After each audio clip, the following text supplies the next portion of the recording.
Naiz irratian, bigarren kafea.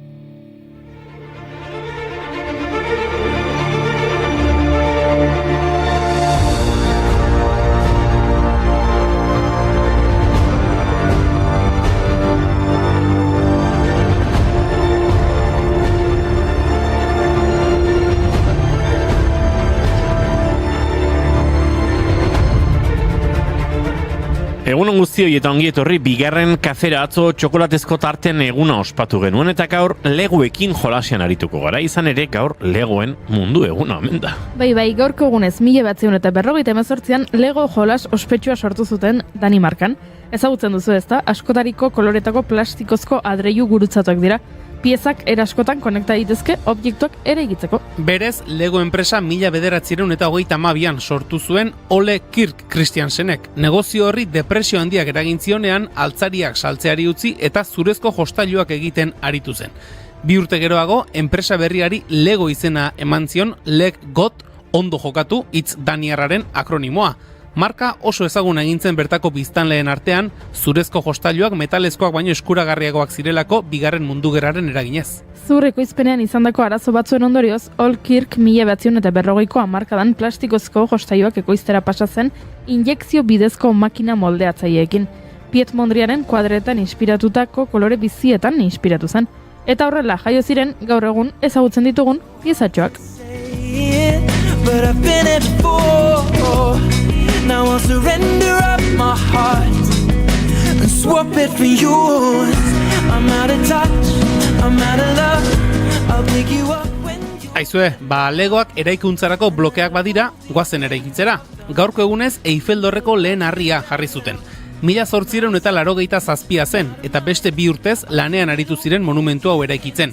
1889ko martxoaren 31an amaitu ziren ofizialki dorrearen lanak. Lehen harria jarri eta aste batzuetara, 87ko otsailaren 14an, Le Temps egunkarian Eiffel jaunaren dorraren aurkako gutun ospetsua argitaratu zuten. Arte eta literatura munduko izen handiek sinatu zuten testua.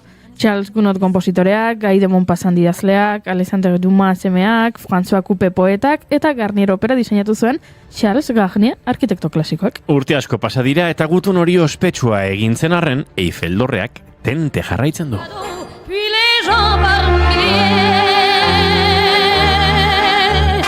Sous le ciel de Paris jusqu'au soir enchanté. L'hymne d'un peuple épris de sa vieille cité, près de Notre-Dame, parfois couve un drame. Gizuen Lego enpresak beka bat duela nazioarteko espazio agentziarekin elkarlanean ikasle gaztei espazioarekiko jakimina sustatzeko julentzuretagoa proposa. Nekin hori. Ziur astronauta askori Legoekin piztu zitzaiela zientziarako grina. Ez da gaurkoa egun alaiena astronautentzat. Gaurko egunez 1986ko urtarrilaren 28an, Challenger espaziontzia iheratu eta handik 73 segundura suntsitu zen. Bidaian zijoa zen 7 kideak bertan hil ziren. Challengerren istripuaren ondoren 32 hilabetez etzen hegaldi gehiagorik egon. Urrengo bidaia Endeavour espazio ontziarena izan zen 88ko irailaren 29an. Challenger istripu bat jasan zuen lehenengo espazio ontzia izan zen, hala ere ez da historiako bakarra izan. Geroago 2003an Columbia anezkak beste istripu bat izan zuen. Galtzen da Orion, zure mapa galaktikoan, dena prestau agurra zalantza, eta egia nabeak piztu dira.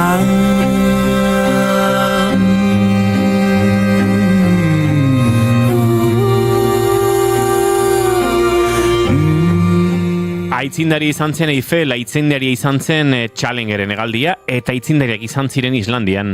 Gaurko egunez, 1935an, Islandiak abortua legeztatu zuen. Hori egin zuen lehen herrialdea izan zen. Islandiako legegileek ondorioztatu zuten, etxeko zailtasunak egoera ekonomiko zaila edo etxean bizi zen pertsonaren baten osasun txarra nahikoa zirela, abortu hori justifikatzeko. Erabaki horrekin haurdunaldiarekin ez jarraitza erabakitzen zuten emakumeen kriminalizazioa Desagertarazteko lehen pausoak eman ziren. Islandiako legeak ezarri zuen emakumeak haurdunaldiaren 28. astera arte egin zezaketela abortua. Ondoren, legedi aldatu egin zen eta gaur egun 22. astera arteko prozedura baimentzen da. Erabakia haurdun dagoen emakumeari soilik utziz. Nazio Batuen erakundearen datuen arabera, segurtasunik gabeko abortuek urtean 57.000 emakume inguru hiltzen dituzte. 91 urte pasa dira, baina herrialde batzutan gauzak ez dira aldatu. A cada paso que doy me acerco a la verdad que se enciende en el fondo de mi pecho. Como un susurro tibio, un arrullo que cobija las heridas que me han quedado adentro. Porque de cada cicatriz que este vil patriarcado me ha dejado, yo me levanto con el puño en alto y sin temor al desacato. Arrasamos la avenida en este grito, por tanto espanto. Yo cuando camino dejo huella, como mi madre, mis hermanas, mis abuelas, cada una de ellas con sus palmas abiertas. Rompieron las cadenas que por nacer mujer tenían puestas, abrieron los caminos, liberaron los cauces y hoy somos el río. Manifestazio ugari egin dira munduan zehar abortu eskubideren alde, baina nik beste elkarretaratze batzuk aipatu nahi ditut orain. 1918ko gaurko egunez, urtarriaren 28an, milaka langile greba egin zuten Berlinen, lehen mundu gerraren aurka. Hurrengo egunetan Alemania guztira zabaldu ziren mobilizazioak eta 4 milioi lagunetik gora atera ziren kalera. Gobernuak aldiz protestak zapaldu eta 50.000 gizonezko gehiago bidali zituen frontera. Eta beste manifestazio bat, 1946ko urtarriaren 28an, Bulnes plazako sarraskia gertatu zen Santiagoko Txilen. Milaka pertsona prezioen igoeraren eta eskubideen murrizketaren aurka protestatzen ari zirela, karabineroek tiro egin zuten jendetzaren aurka.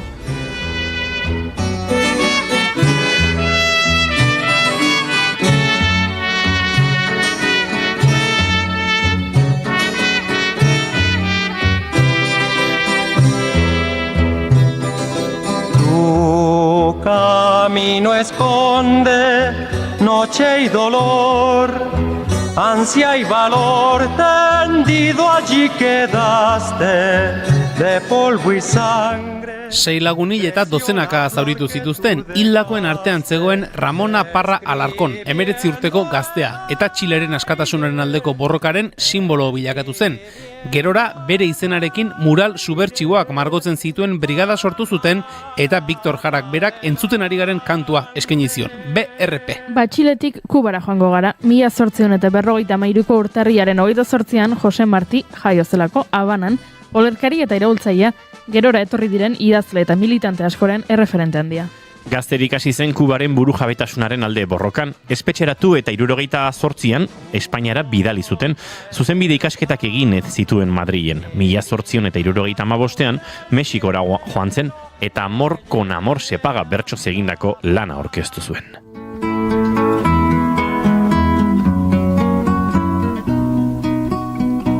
Mi verso es de un verde claro y de un carmín encendido. Mi verso es un ciervo herido que busca en el monte amparo. 1878an Kubara itzuli zen, baina handik urtebetera berriro atxilotu eta atzerrira bidali zuten. Kubako alderdi iraultzailearen oinarriak idatzi zituen Maximo Gómezekin batera. 1885an Amistad funesta eleberri modernista idatzi zuen. 1891an Versos sencillos argitaratu zuen bere poema liburu landuena. Eta 1881an beste lan guztiak utzirik Kubako iraultzaren alde jarri zen lanean. 1885an guduan hil zen arte. Azken 3 hilabetetan egunkari bat idatzi zuen Diario de Campaña. Martirenak dira alaber El Presidio en Cuba, 1978koa, La República Española ante la Revolución Cubana, 1873koa, eta Las Reformas, 1873koa hau ere.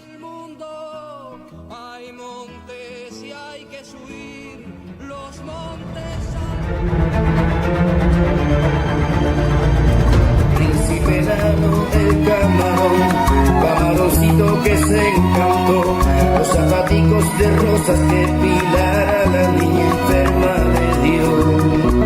Martí coraje, Martí valor, a ti maestro gran pensador. Eta Kubatik Euskal Herrira, asteazkena da eta musika aipatu ez dugun arren badakizue elkarrizketa akustikoen eguna izan ohi dela gaurkoa. Zeatik ez taldea etorriko da gurera, esan ez genuena, esatera omen datoz. Eta doinuetatik haratago tartea ere izango dugu asteazkenero bezala. Eta gaur bai, Irati Urdaietaletek duela hilabete aurkeztu zuen Euskaldunak etxean arrotz dokumentala aurkeztuko digu. Hasteko moduan gaude, ezta? Esango nuke alaxe dela, bai urtarriak 28 ditu gaur, eta asteazkena da entzuleok ongitorri guztioi bigarren kafera, naiz irratian zarete.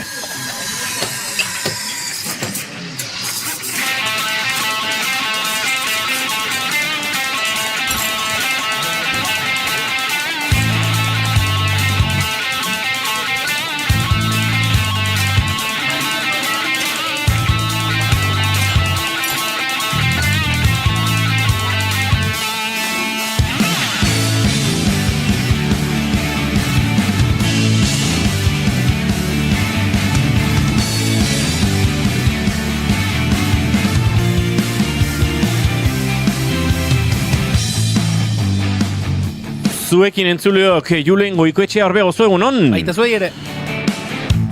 Eta zuekin Goiuri Ezei Zarandia egunon. Egunon! Egunon! Altza burua ostun atortzen bare. Torriko alda. Oixe baietz. Oma! Izketan ari zaizuena, Iñigo Asensio Elurbide gaur bigarren kafeak 1116 garrena du urtarriak 28 garrena. Dagoneko goizeko 10 eta 4 ere atzean utzi ditugu eta gu hementxe hiru gara urrengo 2 orduetan zuekin bat egiteko asmotan ongitorri guztioi, bai bigarren kafean zarete, naiz irratian.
Zer gertatzen zaizue? Afterretik edo? Zarata gehiagi balgo izerako, Bai.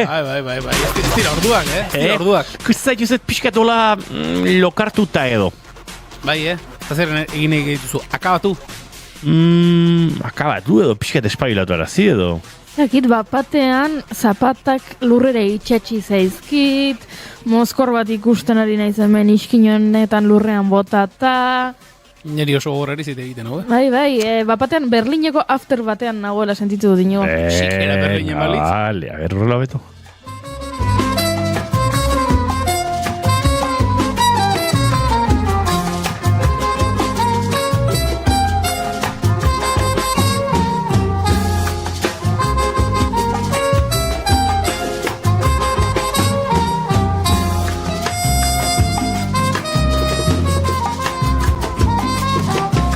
Oh, Cuba hermosa, primorosa, ¿por qué sufres hoy tanto quebranto? Kuba ipatu dugu eta bertako errevoluzioa eta Omar Portuondo handiarekin abiatuko dugu. Beraz, gaurkoa duela aste pasatxo susmo batzuk bere osasunaren inguruan ez dote zegoen agur esateko moduan edo ibili ziren bere familiak nolabait kontrakoa ere esan zuen, baina 85 urte ditu Omar Portuondok eta zalantzak dira bere osasunaren inguruan duela oso gutxi arte, duela hilabete eskaxak biran ari zen eta joan den urtean esateako Europatik ibili zen, beraz osasuna bai, baina urteak ere pilatu zaizkio Omar Portuondori eta betirako ez da izango, baina bere musika bintzat izango du. a contemplar tu ardiente sol, tus campos plenos de verdor. Pienso en el tiempo azul que se fue.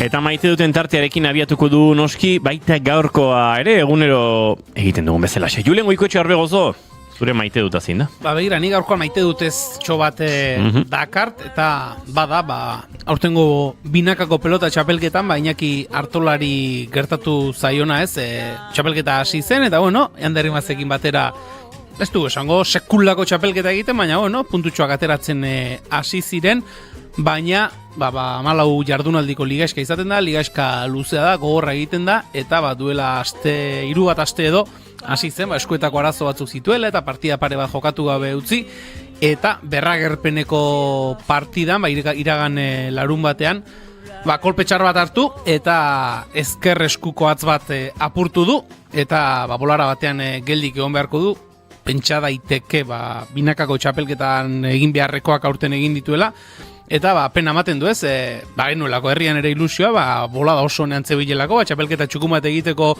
aukera izan zezakeela, baina oraingoan lesioek ez diote utzi, txapelketa txukun bat egiten, eta bueno, pentsatzen jarri eta 2024an ere Lauterdiko txapelketatik lesio bat jokoz kanpo utzi zuen, eta handik aurrera horrengo bi txapelketetan finalak jokatu zituen, beraz, orain ere horri heldu, eta lesioaren ostean indar berrituta itzultzen den, eta berriz ere pozen matematen digun Iñakik. Alabedi, bai.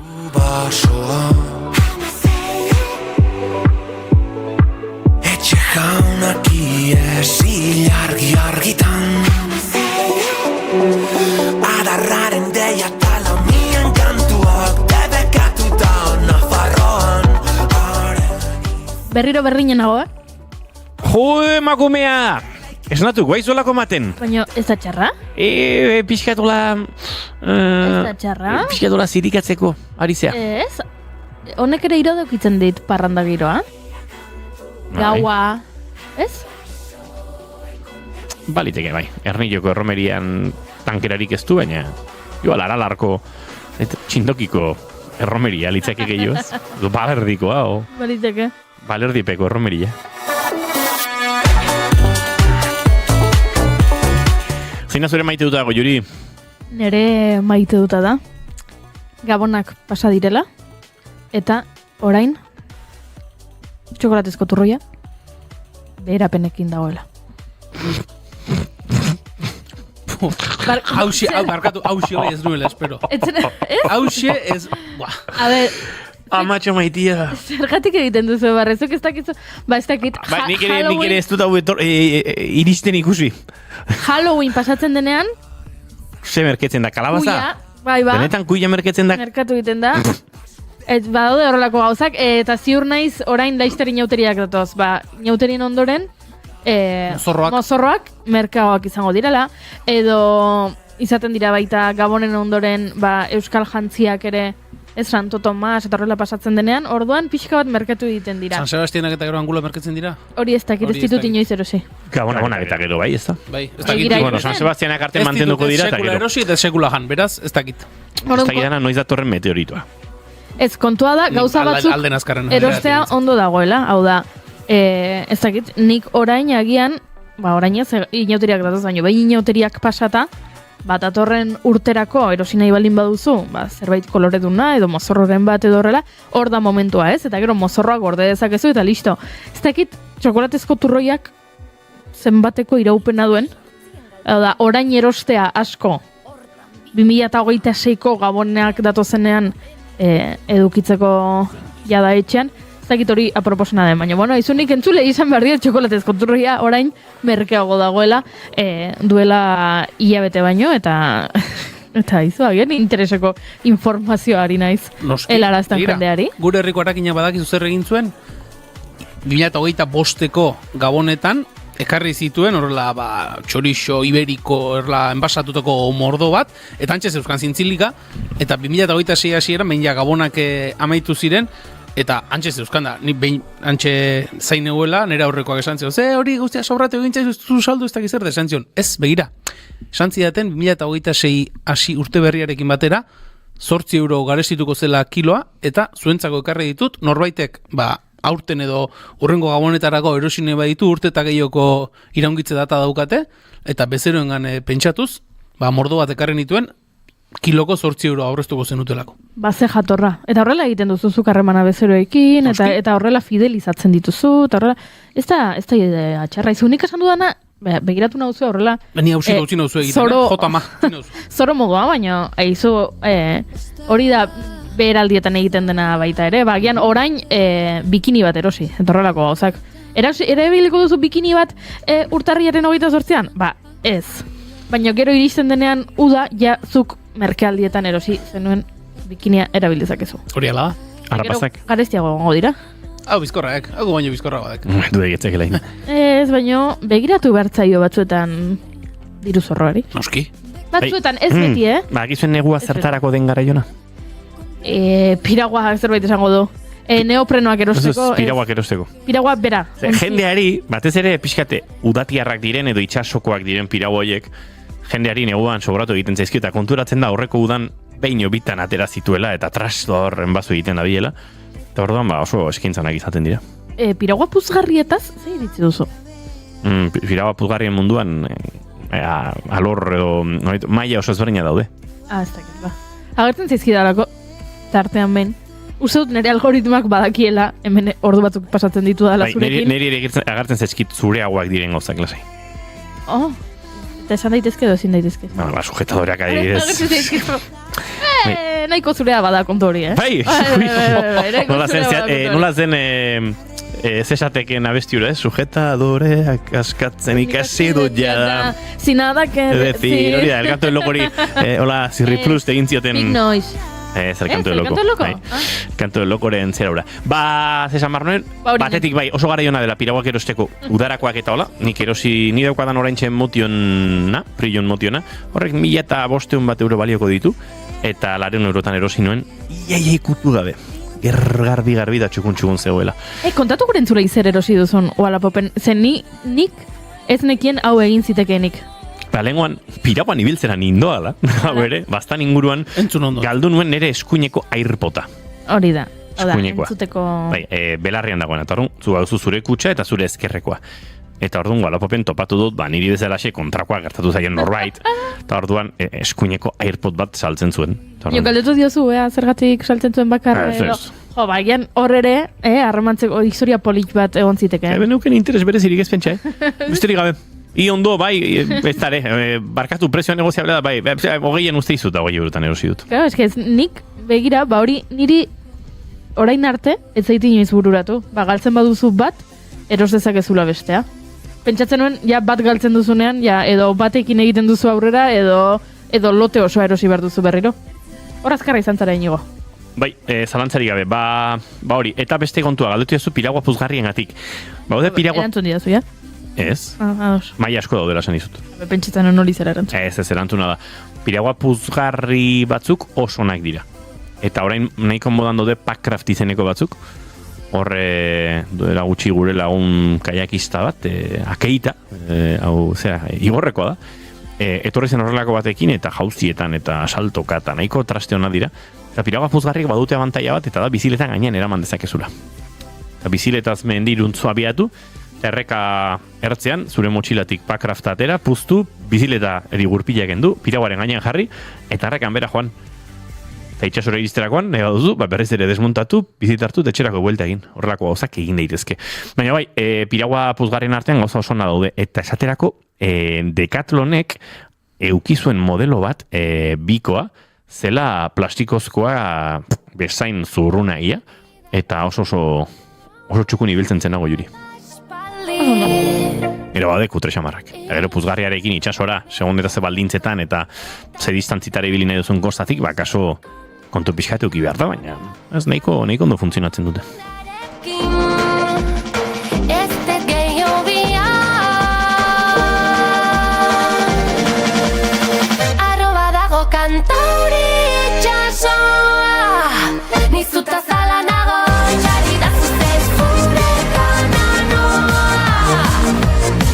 Manik ere maite dut eza daukat, eta maite dut ez hone gainera, bueno, mi pixka badauka, uste dut duela gutxitzin genuela hemen Norbeiarrek nola ekarri zuten Tolosara iraupen eskia, industrializazio prozesuaren albo ondorio baten moduan edo, eta horrek sortu du Euskal Herrian izan ditugula oso eskiatzaionak, batez ere Aritz Zunzunegi garai batean, eta Rojo anaiak beste garai batzuetan, haien artean Gazteena Imanol izan da, Olimpiar Jokotan aritu dena azken 3 Olimpiar Jokoetan, eta Milano Cortina d'Ampezzo aste bete barru hasiko diren Olimpiar Joko horietan, ez egongo Imanol Rojo. Zoritxarrez, uste dut, gertu jarraitu dugunok, eta kirol olimpikoa gertutik bizitzea gogitzen zaigunok, genekiela hau gertatuko zela. Eta berak atera zuen atzo bertan bere sare sozialetan, eta inbate edabietan ere, edatu da.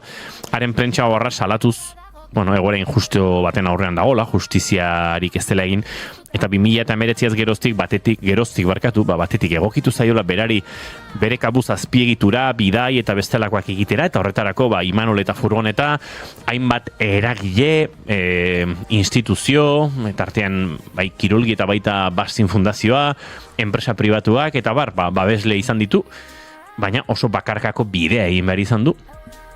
Eta ala eta guztiz ere Imanol Rojo maila gorenean mantendu da, eta emaitza osonak lortu ditu. Kontua da, Olimpiar Joko batzutara sailkatzeko, zure Kirol Federazioak eta komitearekin eskutik nolabait, irizpide batzuk kaleratu behar dituela, eta irizpide horiekin zuk badakizu zein den exigentzia zu Olimpiar Jokotako talde horretan egoteko. Esaterako, 2 plaza dauzkagu munduko txapelketan herrialdeko lehen 2 sailkatuak joango dira jokotara. Zuk badakizu, hori da dagoena. Zura horretik bi Espainiar kasu honetan baldin badaude, ez zarela joango. Eta baldin badaude baietz. Beste aukera izan daiteke. Ez, munduko rankinean nazioarteko lehiaketen puntuazioak hartuta, lehenengo 2 kokatuta daudenak joango dira. Eta gainera, beharko dut egon munduko lehen 40 artean, ze bestela ez dugu mailarik bermatzen eta ez dugu ordezkaririk izango. Galderatxo bat, irizpide horiek federazioak jarri ditzake bera nahi ditu modura. Berak aukeratu dezake, zer rankinen arabera edo ze txapelketaren arabera banatu postu horiek. Hori da, gero egon daiteke reklamazioaren bat, ikusten baldin bada, ez direla justuak bideratuta daudela. Norbaiten oso aldo egiten dutela, baino normalean, aurreko munduko txapelketan domina lortzen baduzu, ziur dauta plaza. Edo talde olimpikoan mintzat egongo zara, eta hor badaude parametro batzuk, eta horiek behintzat den edakizkite eta horren arabera antolatzen dute euren estrategia. Zuk baldin badakizu munduko txapelketak bere biziko pisua izango duela eta rankinak ezetz, akaso zure prestakuntza gehiago bideratzen duzu hitzordu bakarrera, baldin badakizu urte guztian zehar lehiaketek puntuazio baten bitartez kokatuko zaituztela zerrendan, akaso urte guztian zehar nahiko maila ona emateako meni zaizu. Kontua da zerrenda atera dela, Imanol Rojo ez dago, baina irizpideak oraindik ez dakizkigu. Eta hemen badago pixka bat, kirola eta politikaren arteko zori gaiztokoa den betiko nahasketa hori ez. Orain behin zerrenda publikatuta, esan dute FIS, mailako lasterketa batzuk eta hau eta beste erabili dutela irizpide modura. Batez ere abiadurako frogak lehen etxita, eta esaterako 50 kilometrotako froga, ziurrenik Olimpiar Jokotan dagoen frogarik mitikoenetakoa, eta iraupen eskiaren historian betiko frogarik indartsuenean, Espainiak ez du ordezkaritzarik izango, eta ziurrenik hori da ez, Imanol Rojoren maila haundiena emateko lekua. Pena bada, baina batez ere ez da justua, eta Imanol Rojok ziurrenik hainbat eragile eta Espainiako Federazioari menez egiteagatik eta dena ez onartzeagatik bide oso bakartia egin behar izan du. Eta zoritxarrez, ziurrenik bere azken Olimpiar Jokoak izan zitezken hauetan egoteko aukera galdu du. Ez bere maila eta ez bere errendimendua nahikoa izan ez direlako, baizik eta norbaitek nahiago zuelako beste norbait Olimpiar Joko horietan egotea, naizta maila hori, ez erakutsi eta gauzak horrela. Imanol Rojoren min horrekin bat egitea besterik etzaigu geratzen, ziurrenik Euskal Kirolak azken hamarkadetan izan duen kirolari onenetakoa izango da, eta batez ere gure kulturarentzat oso urrun geratzen den iraupen eskia bezalako modalitate batean, mailarik handiena eman duen kirolaria bera izan da. Baina besterik ez dugu geratuko, eta oraintxe haren min eta nolabait aldarrekapen hori zabaltzea besterik ez dugu geratzen, ze iritzi hori, erabaki hori eta irizpide horiek Ba orain ez dira zoritxarrez aldatuko eta horrela beharko dute. Azala, bandera bat bezala, ikaratzen dut lastantzeko gure arteko, aduanak pasa ala, begiak zabaltzean, berriz ere ukabilak itxi. Eta entzuleok, zozketa bat dugu guk zuentzat, eta aste hau emango diogu zozketari, Goiuri? Aste hau emango diogu zozketari. Ilabete barru, gaur ilabete, otsailaren 28an Euskalduna Jauregian izango den kontzertu historiko eta ederrontarako sarrera bi dauzkagu zozkatzeko. Saharari kantari, Euskal artistak Saharar herriari eta Saharar herriak pairatu duen zapalkuntza historikoari eta kolonialismo Espainiarraren kasu honetan ondorioei eta honen aurka kantatzen ariko dira, baina ez bakarrik, baita hainbat kantari saharrarekin tartean Aziza Brahim bezalako abeslari eta izarra handi batekin. Une historikoa Eñaute Elorrieta eta bera kantuan izango direlako, baina bertan elkartasunak eta kulturak, euskal musikak, gure herriak beste herriei kantatzeko duen joera historiko horrek ere bat egingo dutelako, eta guk sarrera hori zuek lortzeko aukera errex emango dizuegu, jakin nahi dugu, Goiuri. Bai, guk gure Instagram kontuan jarri dugu, kontatu zergatik joan nahi duzun, edo joan nahiko zenuken kontzertura, eta hortxe kutsatxoa utzi dugu, zuek hor idatzi, lasai bestek ez dutela ikusten zuek zer idatzi duzuen, agian lotxan baten dizue, bueno, guk ikus dezakegu, ze irabazle aukeratzeko noski jakin behar dugun aurki idazten duen, baina bestek ez dute ikusten. Eta irakurriko dizuet, ba, bueno, aurrekoan irakurri nituen erantzun batzuk, gaur beste bat, adibide bezala. Ba, esaten digun horbaitek oso kontzertu hunkigarria izango delako eta jarraitzen ditudan artista handiak egongo direlako. Ze egia da, haizu artista handiak daude kontzertu honetan eta izuezuek ere ikusi nahi balin baduzue, ba, ez dakit Itziar Ituño, edo ikusi nahi duzue Olaia, edo ikusi nahi duzue Esti Marquez, edo ikusi nahi duzue Eñaute Elorrieta, eta ba, hortxe aukera guk eskaintzen dizueguna behintzat. Bestela erosi daitezke sarrerak noski, baina guk zozketa txea daukagu eta esan bezala gure Instagram kontuan, bigarren kafea jarrita errazte batuko duzue, hortxe daukazue aukera parte hartzeko. Zuere oroi minez hitzartu, da distantziaren hautsak mintzen alzaitu, haien eberak hartzen gaitu.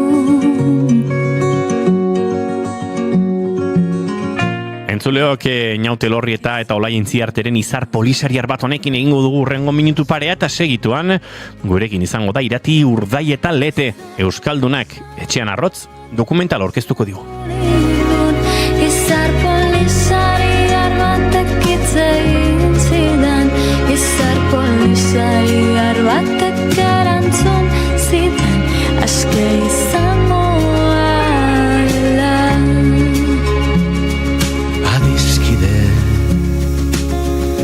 nik ere nahi dizut kantatu, zauriak itxi eta batu.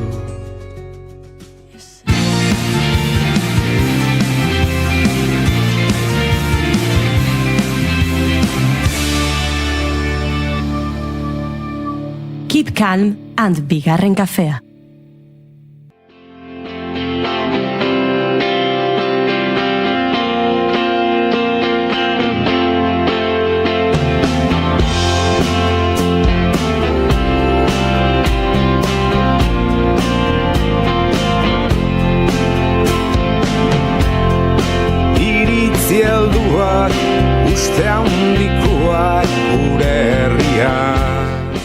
Agian irratia entzuten ari den batek baino gehiagok lehen pertsonan bizi izan du segidan izpide izango dugun gaiak jasotzen duen egoeretakoren bat.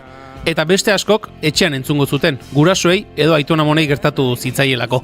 Euskaldunak etxean arrotz dokumentalak Azpeitia eta Errezil inguruan jarri du fokoa, baina Euskal Herriko beste leku askotako argazki ere izan ziteken. Euskararen zapalkuntza, jazarpena, Lekukotza ugari bildu dira denbora bat bidaia bat eginez, eta bidaia horretan gidari izateko enkargoa jaso zuen Irati Urdaile eta Lete gonbidatu dugu bigarren kafera. Irati, egun honetan ongi etorri. Egunon, eskerrik asko. Zer moduz gara? Ondo, zeke bai. Bai, ondo, gure ondo gabiltza. Betiko martxan. Betiko martxan. Nire arantzak esaten du ondo eta betiko martxan esatea ez direla sinonimoak, ez dutela zertan sinonimo izan beharrik, beti esaten dugula betiko martxan ondo bezala, baina ez dutela zertan izan beharrik. Baina tira, hori betiko martxan esango dugu. Irati, laster hasiko gara dokumentalaren inguruan, baina goiurik izaten ditu bi galdera gonbidatu guztiei egiteko eta hoiekin hasiko gara. Alexe da, bai, da bigarren kafeko galdera ofizialak dira, nik biak botako ditut eta zuk erabaki bietako zein erantzun nahi duzu. Lehenengo pelikula ez, lehenengo galdera. Lehenengo galdera da, etortzen bada zinema zuzendari bat orain zuregana, eta esaten badizu. Zure bizitzari buruzko pelikula bat egingo dut. Baina pelikulan ezingo dut kontatu jaio zinenetik orain artekoa. Kontatu dezaket soilik zure bizitzako etapa bat. Etapa hori izan daiteke luzeagoa, motxagoa, baino etapa zehatz bat izango da. Galdera da, ea ze etapa aukeratuko zenuken, gero pelikula batean horrela islatuta ikusteko. Hori lehenengo galdera, pelikularena. Eta bigarren galdera da, esan bezala aukeran, zuk erabaki bietako zein erantzun, nola irudikatzen duzu, edo nola gustatuko litzaizuke izatea behintzat zure hileta, zure funerala. Eta esan bezala hauek dira bigarren kafeko galdera ofizialak, guri bosta xola bietako zein erantzuten duzun, biak ondo iruditzen zaizkigu, baina zuk erabaki behar duzu, pelikularena edo hiletarena zein nahiago duzun.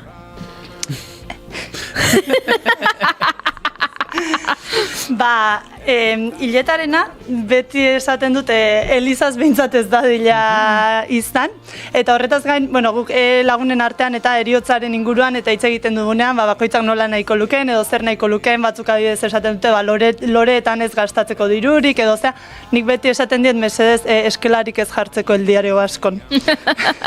Garestiak dira gainera, eskertuko dute lagunek. Eskelak garestiak dira. Garestiak dira, begira, anedota modura esango dut, guk gure elkartean urteroko batzarra egin genuen duela egun batzuk, eta bazkideren bat hiltzen baldin bada jartzen zaio. Elkartearen izenean. Elkartearen izenean, eta lehengoan kontuetan agertzen zen urtego gastuak, eta 409 euro. 409 euro eskela koskor bat jartzea. Bai. Elkarteko kuota baino garestiago. Pentsaba, gero gaizki gaudela ekonomikoki, egongo ez gara ba. Baina gustatu zait erantzuna, Oso ondo. Eskelari ez jartzea diario asko, no? Hori da, bai. Eta niri gustatu zait, esan duela lagun artean hitz egiten dugunen eriotzari buruz, horrek esan nahi du, hitz egiten duzuela, eriotzaz. Bai. Ja, hori ez da lagun talde askotan gertatzen, ez? Askotan atera erantzun hori. Tira erati, lehendabiziko bi galdera horiek eginda, esan dugu, Euskaldunak etxean arrotz dokumentala zaritzeko gonbidatu zaitugula bigarren kafera. Nik sarreran aipatu dut, bidaia bateko gidari modura aritu zarela, ez dakit esan ditzakegu, zu izan zarela dokumental honen zuzendari lanetan aritu dena? Bai, hori da. Dokumentalaren ideia Azpeitiko Zaparraia Euskara elkarteak izan zuen, eta niri eman zidan hori egiteko enkargua.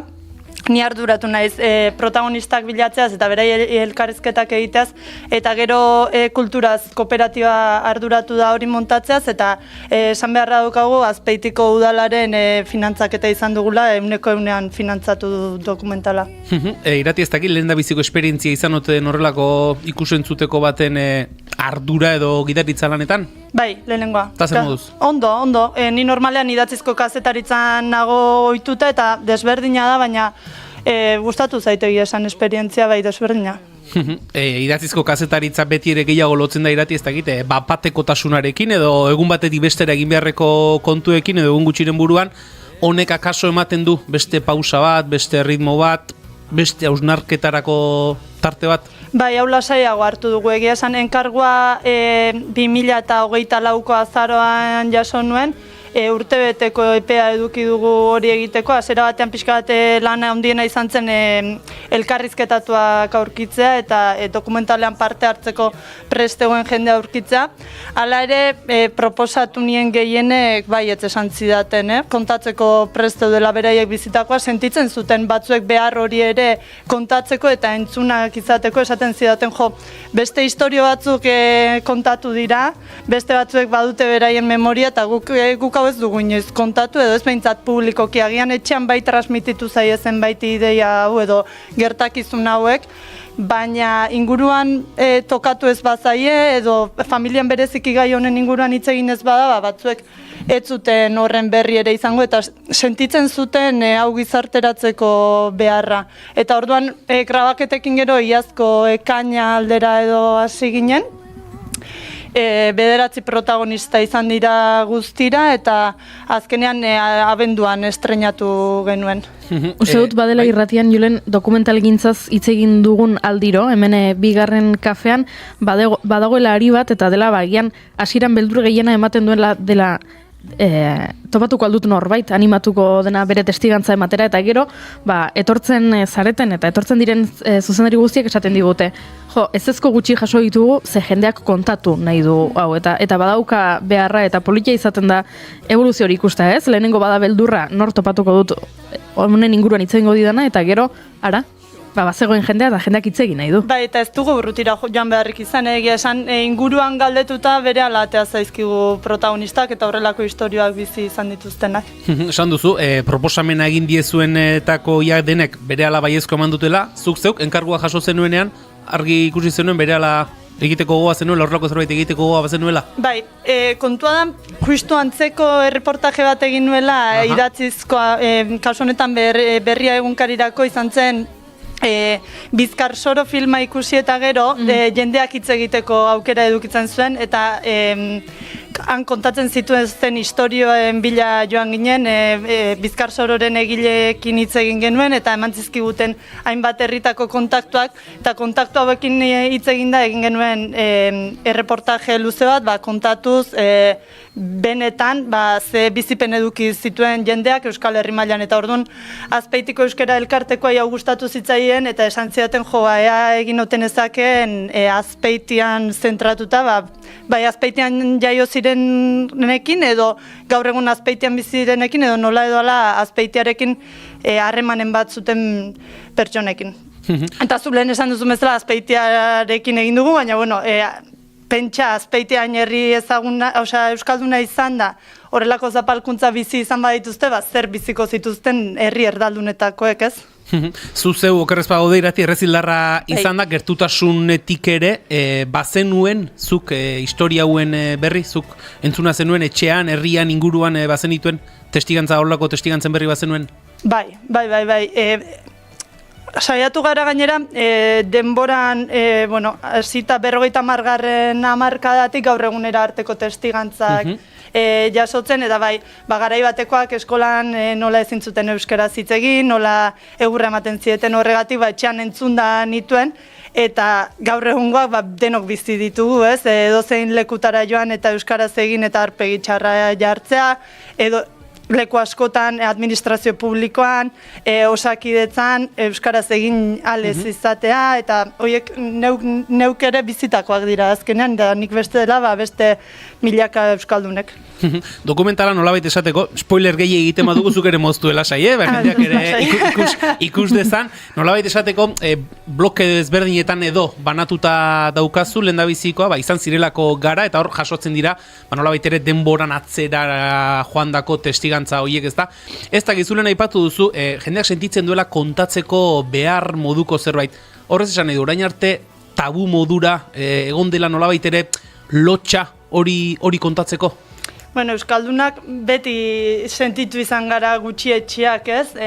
Ez dakit lotxa den hitza edo etzaigula ez da baimendu ere hori kontatzea, edo guk ere bizi izan dugula beti konplexu puntu batetik, gaur egun ere nunbaiten ukatzen digutenean euskaraz hitz egin ahal izatea, gu gara beti kokiltzen garenak, eta esaten duguna barkatu, gazteleraz egingo, ez? Beti gu gara gutxiesten gaituztenak, eta askotan horren ondorioz geu ere gutxietxita sentitzen garenak, bai.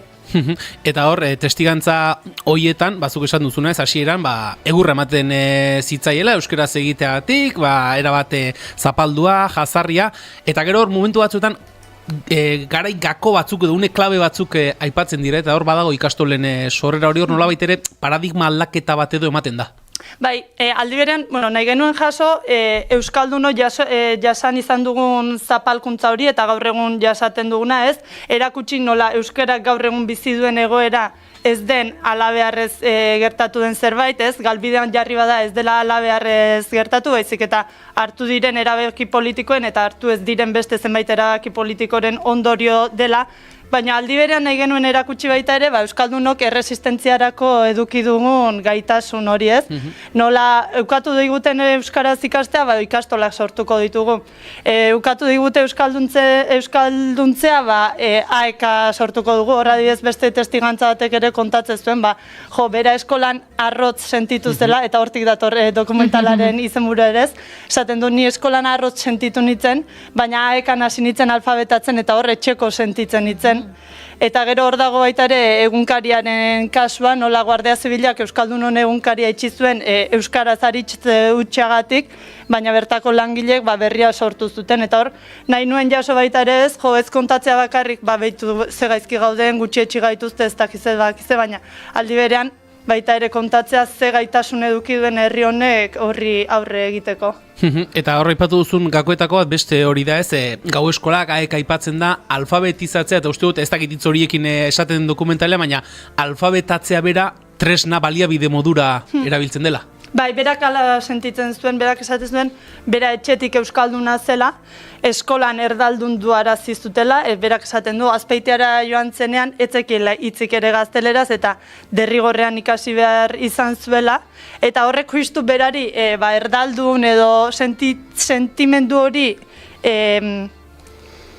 sortzea bainoago, berari justu kontrako efektua sortu ziola ez, are eta euskaldunagoa sentitzen zela, eta orduan berak beharra sentitzen zuela euskaraz janzteko eta euskaraz alfabetatzeko ez, eskolak ukatu zion hori, AEK-ak eman zion geroago.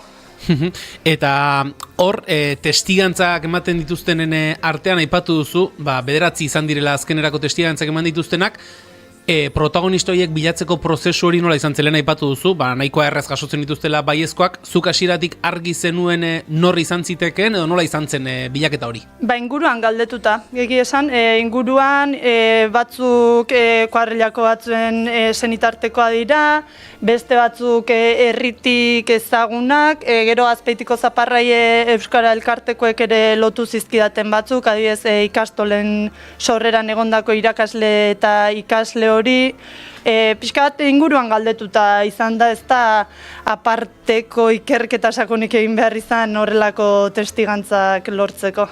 Gero, lehendabiziko lan hori bada, testigantzak jasotzea irati, gero horri denari, ez dakit, orden bat eman behar zaio, forma bat eman behar zaio, nolako prozesua izan da behin testigantza guzti horiek jasotakoan, horiek gero, azken muntaia izan den horretara pasatzea. Bai, ez genukan oso argi nola egituratu, eta orduan pentsatu nuen azkenean, denboraren lerro bat edo egitea, astea 50. hamarkadatik, eta gaur egunera arte antolatzea, eta gero montaketa lan horiek kulturazek egin ditu, nik esaten nien, gutxi gora bera, gero artxiboko irudiak eta aurkitzen aritu gara baita ere, eta horiek txertatu, eta montatzeaz gehin bat kulturaz ardoratu da. Dokumentalean esaten da, hau guztia, Euskalaren jazarpen guztia, 500 urteko zapalkuntza baten ondorio dela. Hasieran aipatu dugu, duela, ez dakit, 50 urteko kontuekin hasten dela dokumentala, baina gero, Mikel Azkuneren testigantzak ere, ematen dio egoera, gaur egungo egoera, duela 20 urteko egoera batera ekartzen gaitu, baina horrek ekarbi uzten du zapalkuntza horren ondorioak, duela 50 urte bai, duela 20 urte bai, eta gaur egunero oraindik ere jasaten ari garela. Bai, adibidez hori Mikelek kontatzen du bera nola atxilotu zuten Euskaldunon egunkariko langile zela, eta hor adibidez kuriosoa iruditun zitzaidan ikasleekin egin genuen emankizun bat abenduan Azpeitiko 3 ikastetxetako ikasleekin, eta adinea DBH eta batxilergoko ikasleak, eta orduan pixkat hasieran iskanbila, ez iskanbila, baina astoratuta, ematen dituzten dituzunean eskolatik atera eta horrelako leku batera, eta gogoan dut egunkariaren kasua azaldu zenean pantailan denak isili geratu zirela, eta adi egon zirela entzuten, eta esan nuntze, ikasle hauek jaio gabe zeuden garai hartan, baina ez dira inbeste urtere igaro 23 urte beteko dira urten, eta seguru naiz, gehienek ez zutela behin ere entzun ere egingo, Euskal Herrian orain dela 23 urte, Euskaraz aritze utxagatik egunkari bat itxi zutela. Eta gero, Amaiak eta Alexek kontatzen dituzte gaur eguneko egoera gehiago, adibidez, Alexek kontatzen du nola ligatzeko aplikazio batean burla egin izan dioten Euskaraz aritzeagatik, edo trikitixa jotzen duela esateagatik, ez? Orduan, ikusten da pixkat jazarpen horrek evoluzio bat izan duela, ez? Lehen agian askoz agerikoagoa zen, fisikoagoa, egurra, kolpeak, eta gaur egun igual ez da hain agerikoa, baina jazarpena egon badago eta hori argi utzi dute bai. Bai, eta horren adibide ere bada ez, nolabait ere azken zati horretan, garelako izango dira bezala izendatu duzuen azken zati horretan, Amaia San Vicente eta Alex Artzelus agertzen dira besteren artean, eta horra aipatzen da, gaur egun gurasoen artean somatzen dutela, komplejo moduko bat, aurre gazteleraz ez dakitelako. Bai, hori herri euskaldunetan gertatzen da, ez? Beti gure burua gutxiesteko joera hori badaukagu. Beti gutxiago izatearen, eta ez dakiten gu geure buruari jartzen diogun zama bat, baina aldi berean jartzen diguten zama bat, ez? Nik neuk ere gogoan dut unibertsitatera joan eta euskaraz, gazteleraz baino hobeto moldatzeagatik iseka egin izan digutela.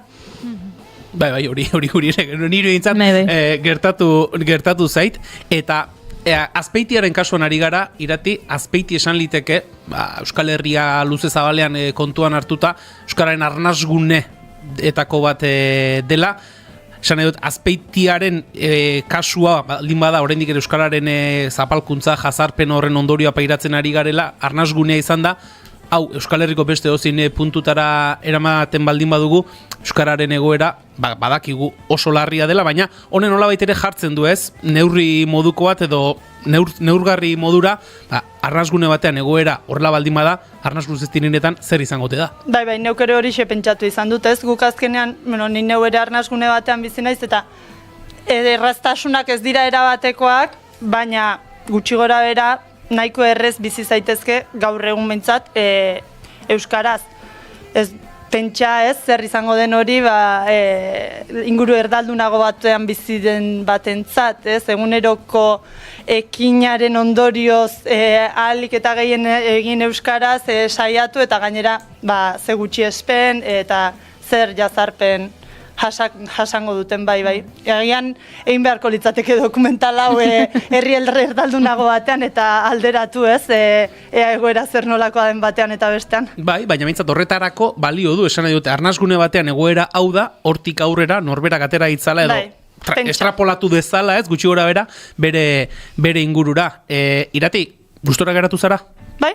Emaitza ikusi nuenean eta gainera hori pantalla handian aurkezten duzunean zeure ordenagailuko pantalla txikiarekin alderatuta oso desberdin ikusten da eta beste kolore bat hartzen du, Bai, impresio ematen du, Zeuka, beste aldiz ordenagailuan ikusi eta gero horrela pantalla handian ikustea eta egia esan erantzunarekin ere oso gustora geratu ginen. Abenduan eman genuen Azpeitiko Soreaso antzokian, egun batean Azpeitiko 3 ikastetxeetako 250 300 bat ikasle etorri ziren, eta gero larun batean eman genuen herritar guztientzat, eta harrera oso ona izan du egia esan, eta orain ere ikusgai dago, nahi duenak YouTubeen badu horretarako aukera, eta gero korrika kulturalaren baitan ere, beraien programazioan sartzeko aukera eman digute, orduan herriren batek nahiko balu korrika kulturalaren programazioaren baitan dokumental honen aurkezpena egitea, preste egongo ginateke bai. Erreza izan zen onaino, hau da azken bertsioa, istea edo buelta asko mantzizkio zuen. Bazen nukaten epe muga bat edo epe muga bai, horrek laguntzen du akaso.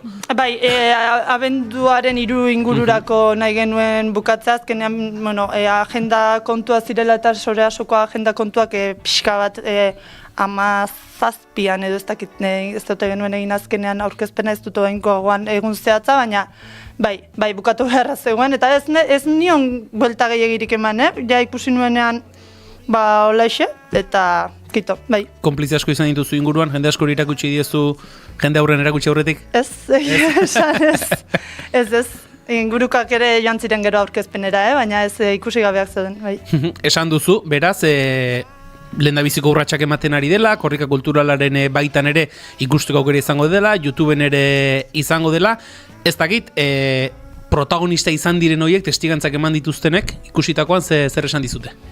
Gehienak soreasun egon ziren, eta ikusi dutenek asko gustatu zitzaile esan zidaten, eta hori kontatu beharra zegoela, eta gustora geratu ziren. Agian gero igual bat ez zitzaion gustatuko eta ez zidan esango, baina esan didatenek behintzat, bai, gustora geratu direla esan didate.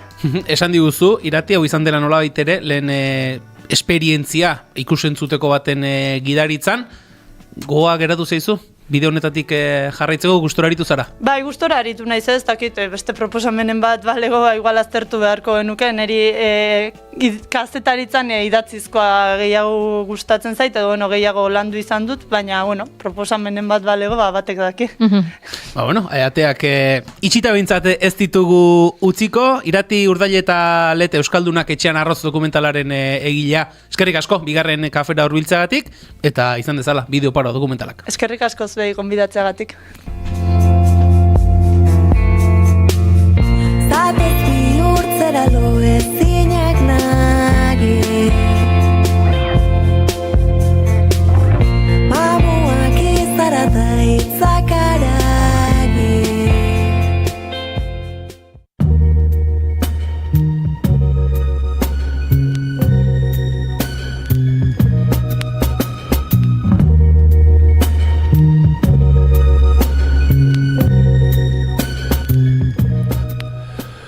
Ongi etorri entzule doinuetatik haratago saioaren atal berri honetara. Badakizue astero hemen biltzen garela doinu berri batzuk ezagutu eta gure belarriak goxatzeko. Aste honetako lehen gomendioa Blind Pilot izeneko taldearen 3 Rounds and a Sound kantua izango da. Folk indie taldea dugu, Blind Pilot, estatu batuetakoa, eta esango nuke beraien melodia oso gertukoak eta oso beroak direlako, eta beti bezala barnerakoiak diren hitzak dituztelako direla ezagunak. Azken aldia dudan joerari jarraiki, gitarra akustikoak nagusi dira, perkusioa suabe xamarra, eta esango nuke koro oso oinarrizko, baina bereziak. Beste behin elementu hauekin gertutasuna lortzen du Blind Pilot taldeak. Izen bereko, hau da, 3 Rounds and a Sound izeneko albumean, aurkitu dezakezue kantu hau, 2008koa da, okerrez banago, eta ona ekarri nahi izan dizuet, izan ere taldearen kantu ezagunenetarikoa, akaso, edo ezagunena bestela.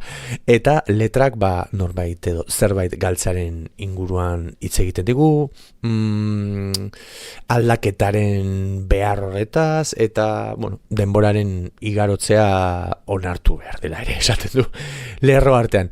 Musikalki berezia da niretzat, esango nuke oso lasaia dela, baina oso intentsua emozionalki, eta beste behin kantuak alako esperantzaz betetako melankolia edo tristura dakarrela esango nuke. Beraz, ea gustatzen zaizuen, asteko lehen gomendio hau, esan bezala Blind Piloten 3 Rounds and a Sound.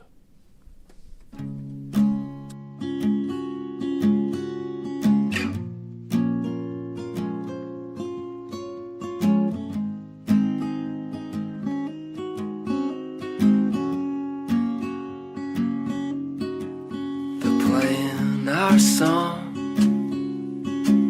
they're playing our song. Can you see the light? Can you hear the hum of our song? I hope they get it right. I hope we dance tonight before we get it wrong. And the seasons will change us new, but you're the best I've known. And you know me, I could not be stuck on you. If it weren't true.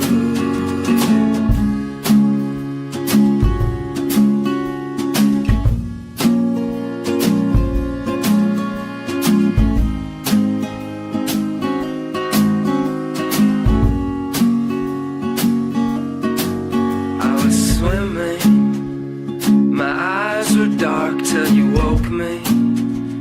Told me that opening is just the start. It was. Now I see you. To kingdom come, you're the one I want.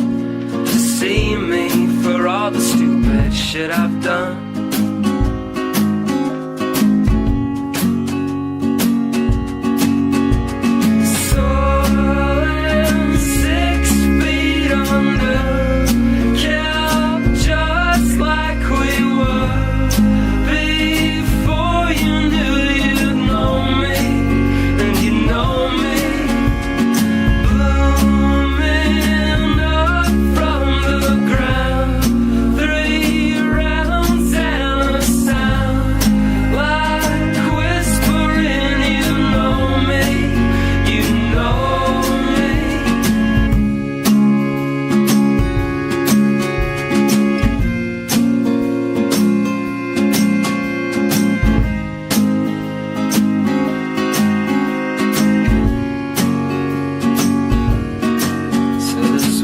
Our song, this was our song.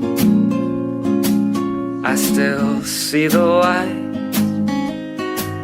I can see them, and the crisscross of what is true won't get to us. 'Cause you know me, I could not give up on you.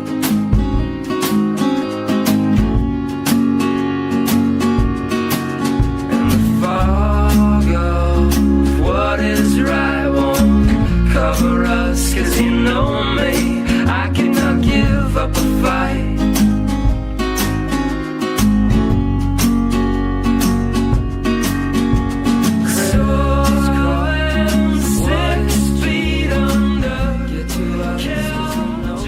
Hortzen dugu Blind Pilot taldearen 3 Rounds and a Sound kantua.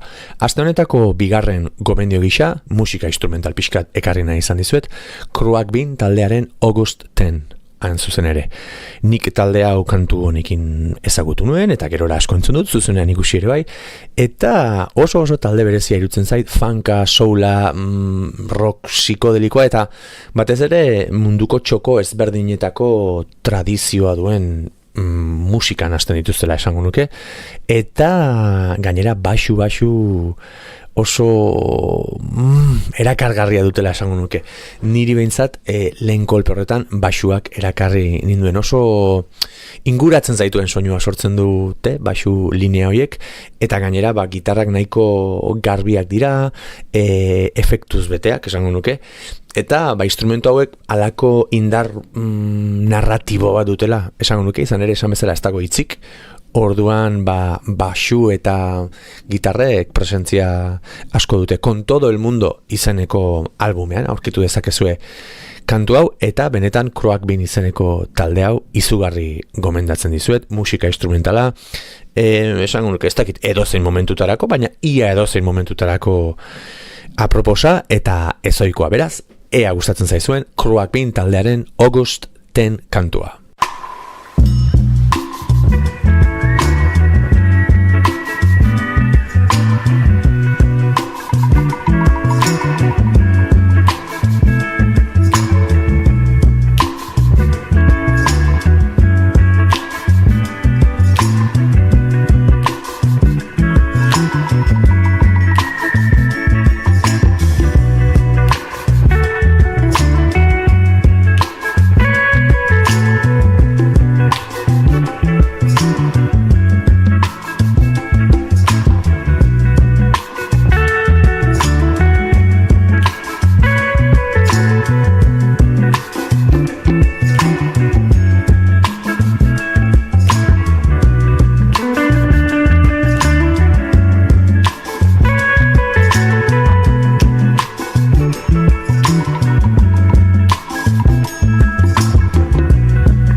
Ona lehenagotan ere ekarri izan dizuet, Jose González gaurkoan Cycling Trivialities kantua ekarri nahi izan dizuet, izugarri maite dudalako eta bere Local Ballet 2021 garren urteko albumean aurkitu daiteken harribitxietako bat delako. Jose González, jakingo duzuela da, behin baina gehiagotan ekarri dutena, kantautore sueziar argentinarra da, bere estilo minimalista eta gitarra klasikoan oinarrituta duen estilo gatik ezaguna, eta oso barnela begirako ahotsa duelako, ahots berezia, eta diskoetan esango nuke gainera harmoniak lantzeko modu berezia ere bai, Benir izeneko diskoarekin egin zen ezaguna, bertan daude bere kanturik ezagunenak, baina diskografia oso aberatsa eta ederra etorri da ostean. Beraz, bere zale guztiok, irrikitan gaude datorren diskoak zer eskeniko. Hori dela eta ekarrena izan dizuet, aste honetan 3. gomendio gisa Jose Gonzálezen Cycling Trivialities. Hementxe duzue.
Hortxe entzun dugu Jose Gonzalezen Cycling Trivialities kantua. Aste honi amaiera emateko nire ikasleek egindako gomendio bat ekarri nahi izan dizuet. Ez nekien, baina dirudienez TikToken estanda egin duen kantua da hau, eta gazteak gaur egun ala kontsumitzen dute musika, baina sorpresa ederra izan zen.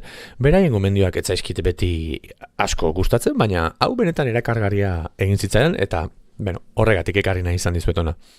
Dio izeneko proiektuaren End of the Beginning kantuaz ari naiz, eta Joe Kiri aktore eta musikari estatubatuarraren proiektua da Dio hau.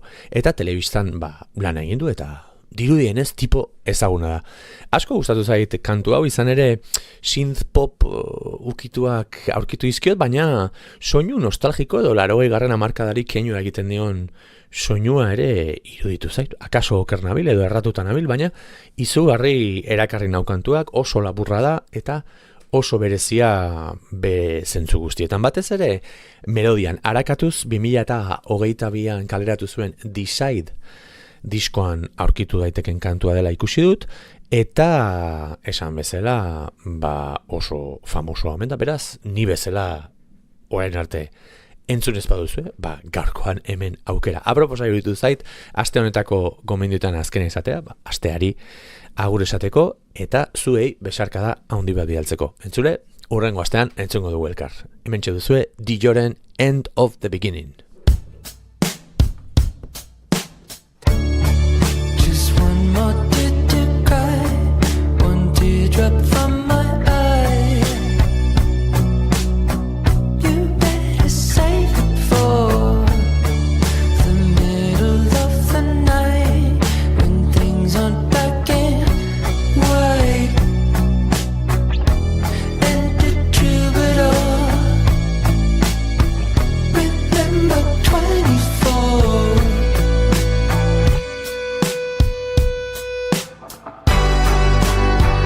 And when I'm back in Chicago, I feel it.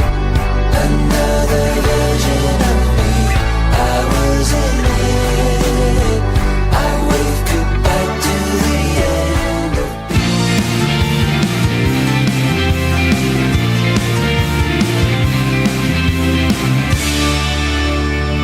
Kid Calm and Bigarren Kafea.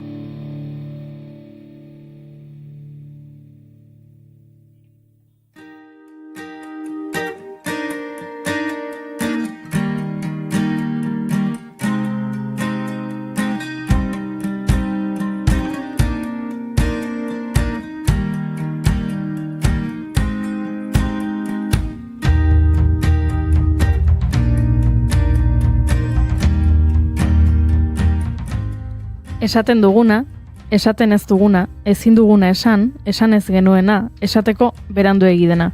Denok ditugu horrelakoak. Zergatik, batzuetan etxaia duzulako parean ispilu aurrean. Besteetan, ezkutatu nahi duzulako aldatu nahi duzun hori. Edo mina dagoelako. Mina eta euria eta odeiak eta olatuak eta itsasoa eta etxea. Itsasoa da etxea. Baino lehen momentu batez besarka. Esan ez genuena diskoa orkestera datoz, zeatik ez taldeko kideak, Donostiatik, edo beste era batera esan da, itsasotik. Zerbait esan beharko digute gaurkoan. Ongi etorri Irukote. Opa, gaixo. Zer modu zaudete? Egin dezun intro hori eta gero asko zobeto. Pasada. Ondo? Egun hon iruroi, nik lehenengo galderatein barri zuet. Eta da, ea, gure amodio gorrotu historia entzulei kontatu beharko diogun. Kontatuko diogu?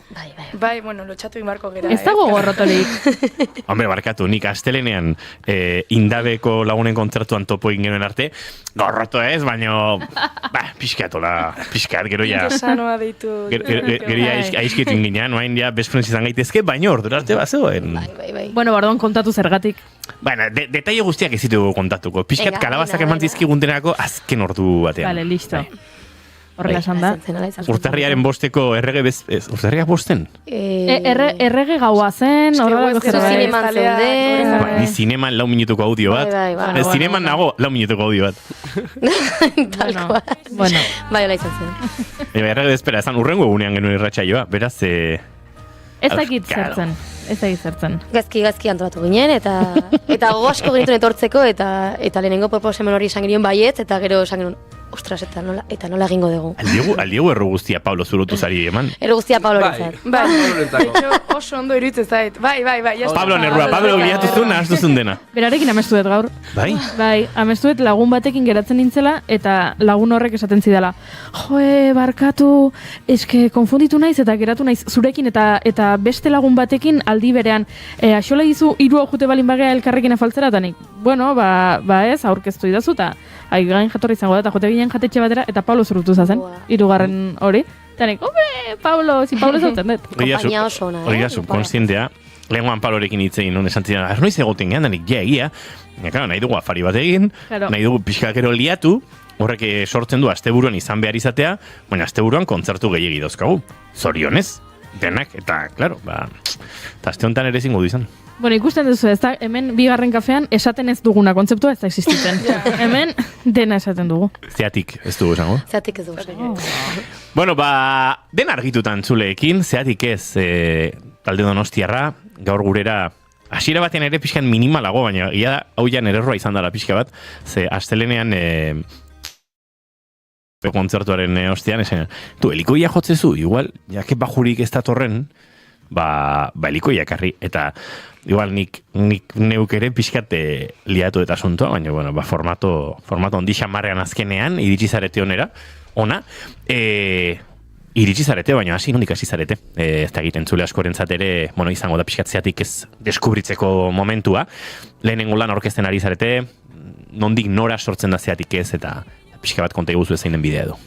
Bueno, sortzen da, azkenean... Parranda baten, lehen esan dezu, Pablorekin ere parrande martzen nula, ez dakize, bagu, baduela, 2 urte, hola? Ja, 2 urte, igual. 2 urteetan, etorri zitzaidan Mirian parranda baten, eta esan zian, bateria jotzen dezula, eta nik, bueno, jotzen nun, 10 urterekin, eta dakeia manera. Eta esan zian, nindazkat gauzak idatzita, eta gitarra jotzen dut, baina lotxa hundia ematen dit bestein aurrean abestea, ez dakize, eta esan zian, venga, gelitzen gara egun baten, eta goaz, eta iten dugu zerbait, eta vale, osea, Hortikan, zeatik ez, eta venga. Hortikan, eta igo ginen, igeldoko, bueno, mai edo camping toki bat dago. Bai, merendero moduko bat, hor, bai. Eta igo ginen gitarra batekin eta baketa batzuekin. Inorkentzunez. Hori da. Eta hasi ginen gauzak egiten, eta esan genuen, hemen trompeta bat ondo helduko zan. Eta urbe da, bueno, Iker ikastolako laguna ere bai. Ordu, esaten dugu Ikerri, a ber, animatzen da, eta horrela, pixkanaka, junga sortzen, eta gero ja, karreran kointzin ditu nun Junerekin, eta berriz ere, bueno, pixkat atzetik ibile nintzen, aber etortzen etortzen, porque hemen, esaten dara la pesa de turno ni naiz. Ez, a ber, haurea azaldu behar da, ninukan asignatura bat pendiente. Ze ikasten ari zinaten? Fisioterapia.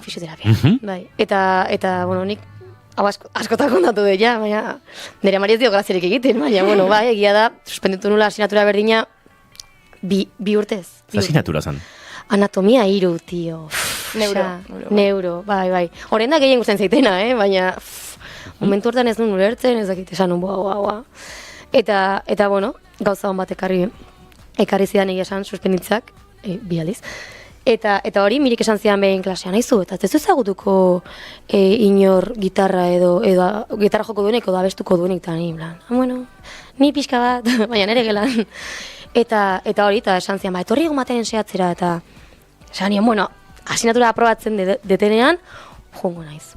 Eta nik ezagutzen nuen Telmo aurretik, surfira kaslak era, eta horregatik ezagutzen gera, eta bihurtu gera praktikamente anai arrebak. Eta esan nion miriri, badaukat lagun bat jotzen dola super ondo pianoa. Eta jonginen area, eta gaur egun arte. Hori da. Ze ona, bueno, eta aipatu behar dugu, gaur gurera etorri ezten kidea. Izaro. Izaro zen momentutan sartzen da taldean. Izaro lehenago. Lehenago, zue biokin batera. Piskat, igeldo vibes. Pixka geroago. Geroago. Lehenengo sartu zen Iker, eta gero... Behar dugu hori, behar dugu, Gorputza, berez, gorputza. Bai, hori Eta da. Izaro berez pianista da. Gauza da, Bilbon dagoela eta pues asko ezin izan dela egon.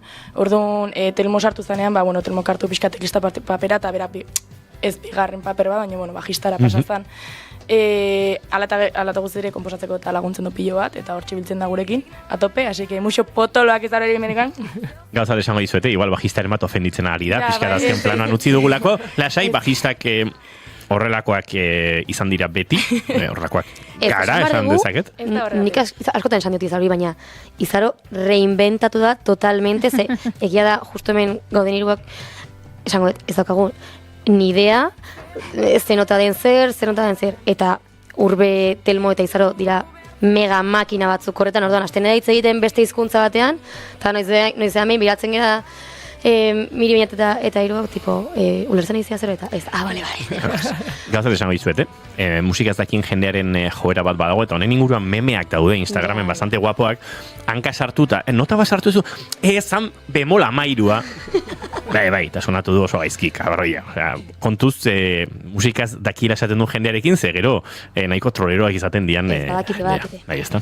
Bueno, juntatu zarete, seikoti horretan, prozesu luze baten ostean, eta gertu da, zeatik ez, lehen lana, pop rock doinuetan kokatu dezakegun taldea, beste, igual, estilo batzukin ere jolasean tarteka, baina, nolako izaten ari da, ez dakit, disko hau kaleratu, eta nolabait, hain gertu dagoen, igeldoko baketa gitarrak edadizu hortatik, disko bat defendatu, entrevistak eman, eta holtzetara igotzerako bideo.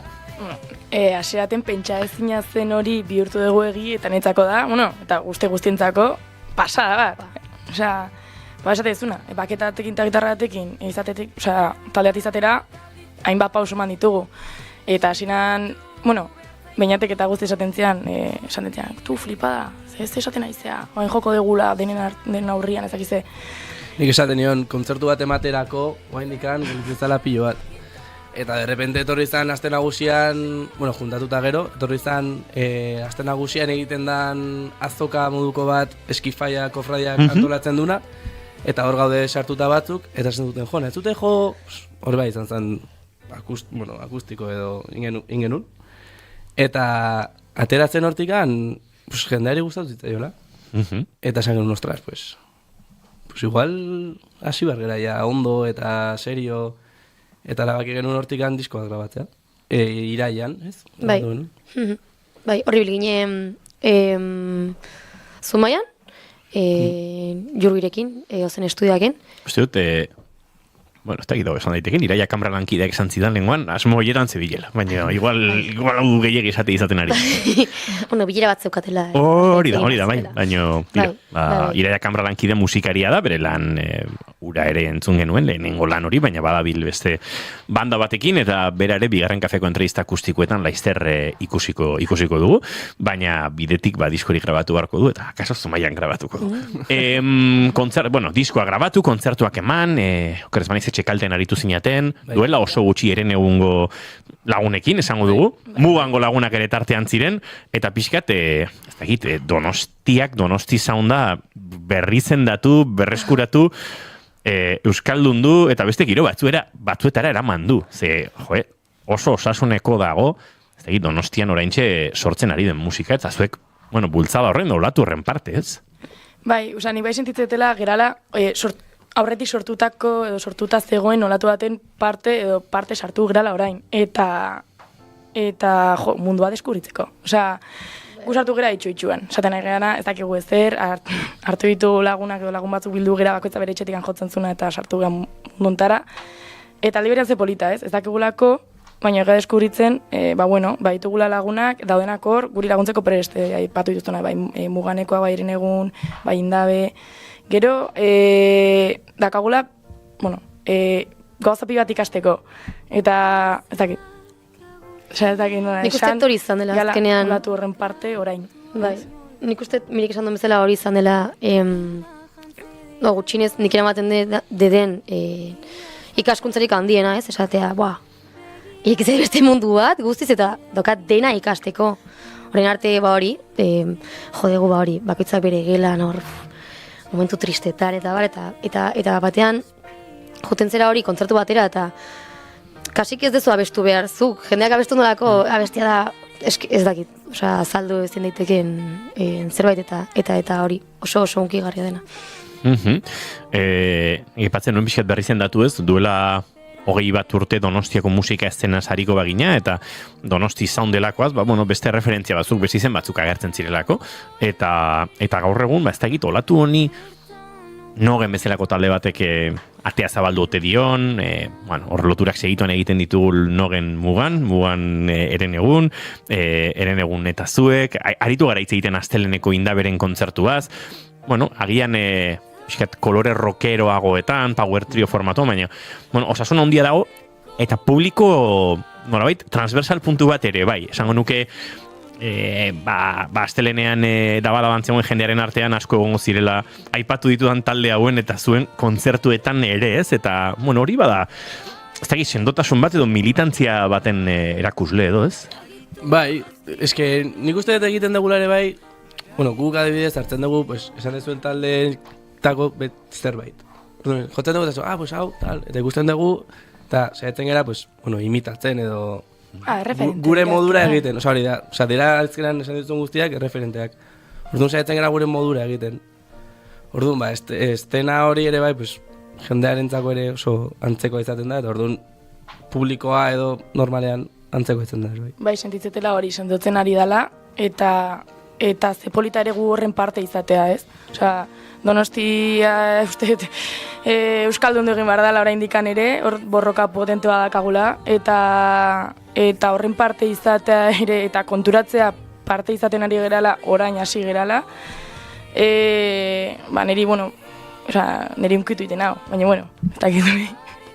Bai, eta unkitzeko modukoa da, eta uste dut oso lan polita egiten ari zaretela inbate talderen artean, eta hori azpimarratu nahi nuen. Aipatu duzu ez, erreferenteak, noski, nik uste edozein sortzaiek ere erreferente horiek badituela, imitazioa ere badela, batzutan, ez dakit, fama iluna duen ez dakit kontzeptu bat, baina imitazioz egiten ditu gauza gehienak, eta uste dut hemen izan zirela zinez taldekoak, por zierto, abek ere Astelenean ziren Indabe ikusten, esan zutenean, Einaute Lorritak esan zirela, imitatu egin bertzela, kopiatu egin bertzela, ez, eta pixkat hori aldarrikatuz, ez, beraz, uste dut hori oso naturala dela, gero pentsatzen dut topo egiten duzuela, zuen osagaiekin, eta horrek egiten du nolabait, norbere nortasuna, ez, jartzen dugu mai gainean, pianista bat, trompetista bat, bi edo hiru ahots, edo gehiago batzuetan, ez, gitarrak, azkenean zuen osagaiekin, horrek denak eramaten zaituzela onuntz, ez, ez da egin nolako izaten den prozesu hori, komposizio, konponketa, grabaziora bide hori nolako izaten da? Egia da komposizioa egin dugu lehenengo lan honetan, izan dela agian bakoitzak bere aldetikakoa, hasiera batean, behin bildu ginen arte, eta gero hori konponketa, esan dezun konponketa hori bai izan dela ziurrenik guztien artean egin dugun zerbait, Jurgerekin batera, noski, eta ni egia esan horrekin gelditzen naiz, osea, nik idatzi ezaket agian letra bat edo bertsoren bat nire etxean, baina ensaiora juterakoan eta guztien artean egiten dugun konponketa horrekin gelditzen naiz nik gehien bat, eta ni uste ere bai horretan datzala bai jendeari gustatu izana, alde batetik, eta baita gu ere gustora geratu izana batez ere lan horrekin. Diskoa gerora zuzeneko eramateak lan berezirik eman dizue, edo... Izpilo horrean pixka bat, igual. Baina uste genuen, baina... Izpilo horrean, baina azalduko dugu pixka zergatik, ez? Bai, hori da.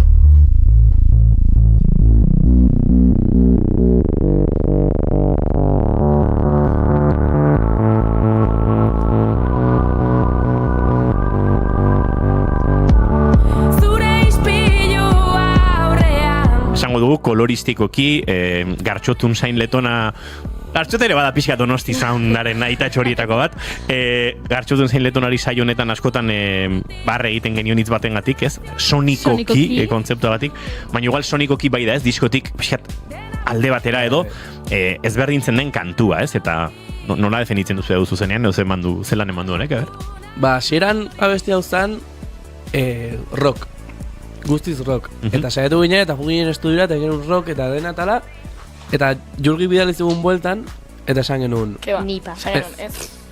Ez dugu horrela nahi. Eta esan genuen Jurgi nahi dugu zerbait, en plan Merina Gris. Horrela, gauza garbi. Hori izan zan gure lehengo ideia, esan zer en plan Merina Gris. Bai, zerbait Merina Gris, hola, pues, ez dakit. Eta juntziren estudiora, ni horrez nintzen jun, eta bidali ziaten audio bat fondoan nola gelitzen nahi zen dena. Eta flipante, eta atera zen hau. Bombokla. Zer? Zantzen super, hau bai, bombokla.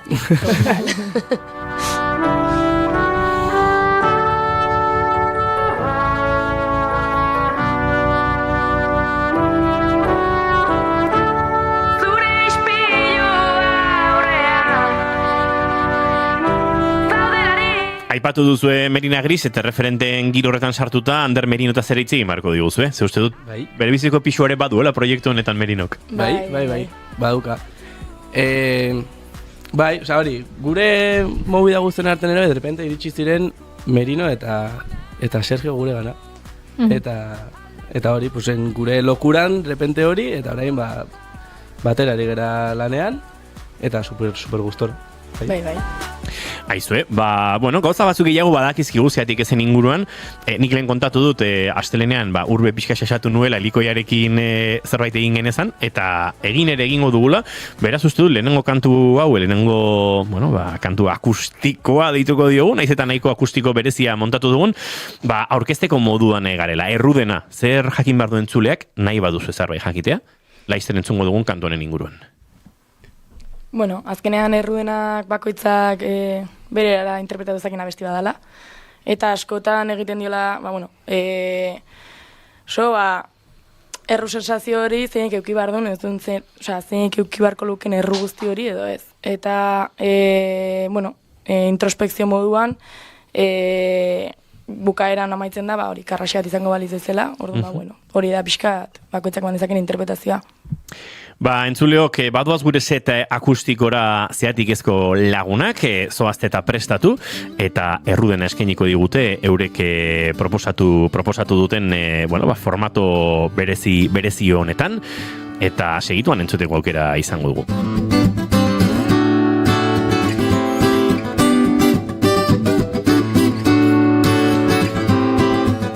Bateria set murriztua, pianoa, gitarra akustikoa elektrikoa, eta Elikoiarekin errudena zeatik ez entzuleok segituan zuekin.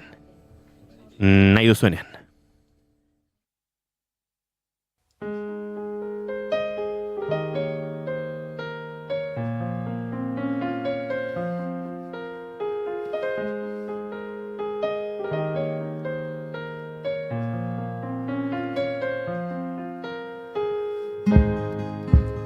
Beste den haserretu zara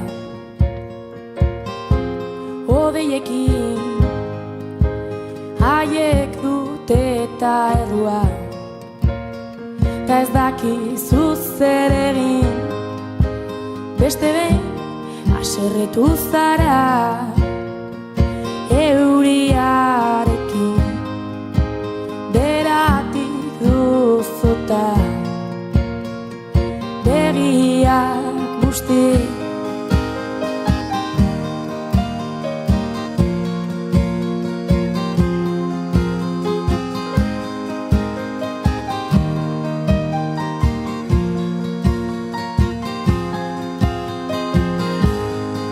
Burumaku zoa zela ezin duzu ikusi zer daukazun algoa zein ede lore hori denbora pasahala eskerrak euriari eta odei horri dena da horlegi.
Hortxe errudena entzun berri dugu, datozela gure entrevista akustiko setontara, eta tira orain arte hemen izan ditugu Miriam, June eta Beñat, orain Beñaten ordez Telmo iritsiko da gurera, bateria jolea, piano joleagatik nolabait ordezkatuko dugu, eta entrevistarekin jarraitzeko moduan izango gara, baina tira, egunon zuri ere, Telmo. Kaixo.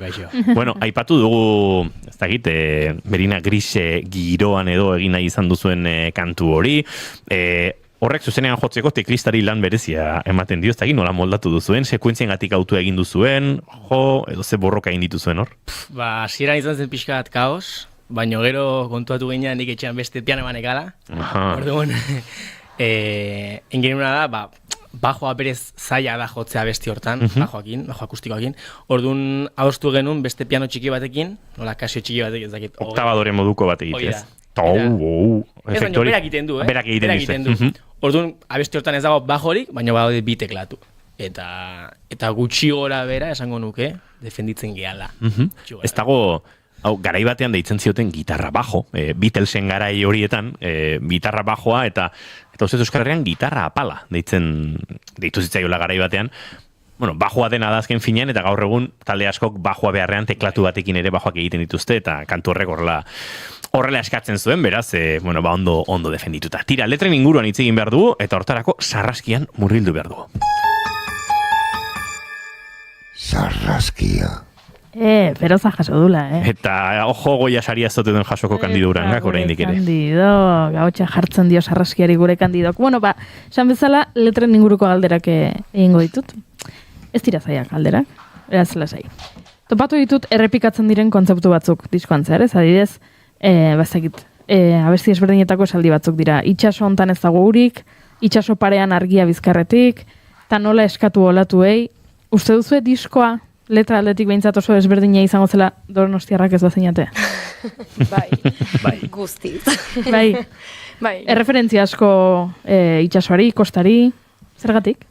Egunerokotasunean bizitzen dugun gauza delako, eta nik uste horrek asko egiten dula. Osea, pasatzen gani behar eta itxaso gani badaka talde banean, zer esan, ez?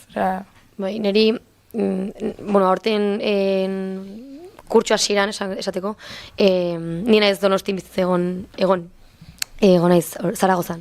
Eta kontrolatu nintzen esan nola, zer daukagun hemen, eta agian behar adina baloratzen, baina bai, hori, egunerokotasuna, nik esango nuke. Zepolit, ja. Bueno, beste esaldi bat, zer da olatu bortitzetan babesten zaituena, zer da etxea. Eta galdetu nahi nizuen, zuentzako zer dan etxea. Zer esan nahi du etxea, kontzeptuak. Bota ez zuen. Zuek bota duzuelako lehenago, izu. Niretzat, eta igual, sonatuko du pixka bat, venga, kurrate pixka gehiago erantzuna, baina horrela da, eta da, egunerokotasuna. Eta egunerokotasunan egiten dituzun gauza txikiak, agian ez rutinarioak baizik eta rutinatek ateratzen diren, baina handiegiak ez diren gauza, adibidez. Gaur Mirirekin gelditu nintzen kafe bat hartzea, eta azkenean komplikatu zaigu, eta bihar geltuko bera, nik uste dut.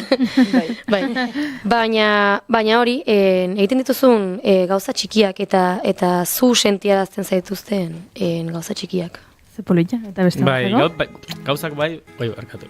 Bota. Esan nahi dut, gauzaz ez ezik, pertsonak ere egiten gaituztela pixkat etxea. Eta, pixka flipa, baino, zeatik edo hain bilaka da pixka nire etxea. Ze komplejoekin etorri diren da pixka flipa, oso polita da izu, Baina, ondo. Azkenan, ordu asko pasa ditugu eta pasako ditugu hain dikan, eta pixkat etxea. Bada kontzeptu bat, pixkat, giro honetan, baimentzen badia zuez, aizate zuek hor muga jartzen, baina sartuko gara giro honetan, etxe diren pertsonek. Bai. Eta uste, hori oso kontzeptu interesgarria dela, eta badola jendea, edozein inguru ere etxe bihurtzen duena pixkat, ez? Eta horrelako jendearekin topatzeak musikan ere asko egiten du. Hala da, bai izan dela pixkat, termok esaten duen bezala, justo bazeatik ez bihurtuela azkeneko iatetan etxea, ez dakit ordu asko pasa ditugulako batera edo, baina, konbientzia hortan ere jakin izan degulako batera egoten, eta batera, eta besteen, bueno, ba, gora berakoak aguantatzen, eta ze polita, ez? Osea, bertan oso pozik. Bai, eta nik ere uste, esan dezutena polita dela, pertsonena eta etxea eta barba. Nere kasuan, zeatik ezekin gertatu zetena izan da, izan izela ni, guztiz, momentu oro. Eta hori, aurretik aipatzen nuna, zurekin lan idatzi dituzuna besti horiek, batean plazaratzea eta beste jendan aurrean jo alitzateko lasaitasun hori okitzea, bai da guztiz etxea. Eta etxean sartzen den beste kontzeptu oso politia. Esaidazu zuko orain. Eta azkeneko galdera badago esaldi bat diskoan asko gustatu zaidan, eta uste dut diskoan zuten dutenetako askok behintzat beraien burua islatuta ikusiko dutela. Dela, etxaia duzu parean ispilu aurrean, ez? Zenbat pertsonari gertatzen zaien, ispilura begiratu eta gauza itxusiak pentsatu, gauza itxusiak esan, eta horrek gero nola eragiten duen, ez? Gure pentsakeran hitzagidazu pixkat gehiago esaldi honen inguruan. Bueno, esaldi hori dago idatzita, intro abestian dago. Eta intro azkenean konturatzen bali mazatea da pixka frika da, baina gustatzen zaizkigolako gozak. Eta esaldiak dedikatuak, album osoko abesti bakoitzari. Orduan, etxaia duzu parean, ispila aurrean, da ispila aurrean abestiari indako esaldia, edo. Eta referentzia guztiz hori, batzutan ez du zertan askotan pentsatzegu fisikoa izaitekela, baina ez du zertan ere fisikoa izan behar. Igual ikusten zera eta egin dituzun jarrera batzuk edo bai, fisikoa ere, bai, ikusten zazura ispiloan aurrean eta ez dakazun izkutatzerik, ze zure aurrean zea, osea, ez dakazu besterik iteri. Eta hortik dator pixka eta beste ispilo aurrean, ez? Orduan, zuzenki islatzen du, gauza bat, uste asko pasatzen duguna. Polita. Izu sarraskia gainditu duzu, Toma! Nik azken galdera bat besterik ez daukat, bigarren kantu eskaini eta gaurko saioa agurtzen hasi aurretik. Ez dut topatu krediturik liburuzkan, baina ilustrazioak zeinak dira? June del Campo. Zureak dira, June? Horregatik ez duzu sinatu, horregatik ez du jartzen zeinak diren. Baina azaldu, orain dituzu mesedez, azaldu. Nik oso politak iruditu zaizkit, horretik iruditzei dana azpimarratu behartzela, baina enekin zureak zirenik, Hau pixka dator, garatuko pixka bat, ilustrazioen guzti hau. Berez, aurreko urtea zen ere karrerako azkenengo urtea. Ni naiz taldeko helduena eta aurreko urtea mokatu behar nun bez karrera eta horretarako egin marret TFG edo grado amairako lana, ditzen zaion gala. Eta, horren arira, ni aurten leheno epatu deten bezala, naiz Donostin egon, Zaragozan egon naiz, eta nukan munduko denbora guztia TFG egiteko. Eta TFG egin ordez, bizkat bola egin zitzaidarako, sinintzen ilustrazioak marrazten. Eta bola urte esende dakatela iPad bat, eta badokator aplikazio bat Good Notes, ditzen dela. Gerora esan diatela, nola egin dituzu horra jama. Gero derrepenti kenduko diate Good Notesen suskriptzioa dozermetez. Eta horre egin ditun, eta pixka eta besti bakoitzak transmititzen zidanarekin, ez? Egin nahi izan ditut marrazkiak eta egia esan pozinago, asko gustatzen zaizkit. Aizu, zeona, prokastinazioak eraman duela disko hau elementu bat gehiago, elementu artistiko bat gehiago izatera. Entzuleok, zeatik ez taleko lagunekin ari gara, baina agurtu ere egin behar ditugu, bigarren kantu bat eskatu behar diegu, eta bigarren kantu horren inguruan ere, zertxo bait kontatu nahi badigute, kontatu beharko digute. Etxeari eskiniko diguzue, eta urbek helikoiak endo eta trompeta prestatu dagoeneko, beraz, beste formatutxo batean, etxeari buruz, ez dakit zerbait gehitzeko geratzen den, pixkat aritu gara etxearen kontzeptuaren inguruan, beraz, zerbait gehiago gehitu nahi baduzu eta bestela bagoaz. Kuriosoa da, abesti honen jatorria, ze, oendikan, lehenko gunan entzun genuen, Juneren lehenengo bozetoa, zela abesti bat, negarriteko, eta bain gutxi gora bera, martxosagoa da, baina terrible lehenengo. Terrible, bai. Bazakit, triste mengon edo zerbait, eta falta motzun etxea, eta hori, etxea. Aizue, kantu honekin agurtuko ditugu, eskerrik asko benetan gaur gurean izateagatik, eta, jarraituko dugu harremanetan, ikusiko dugu elkar kontzertuetan. Zoazte gure set akustikora, eta laizzer arte. Esker. Eskerrik asko.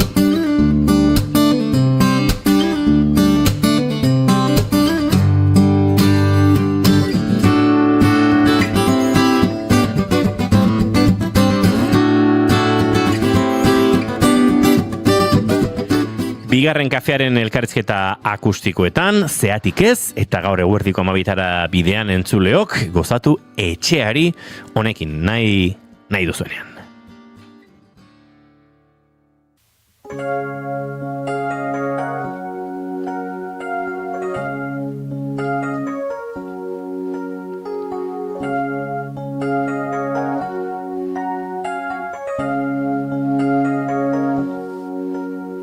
Itxaso parean argia bizkarretik mundua ikusten da hemendik.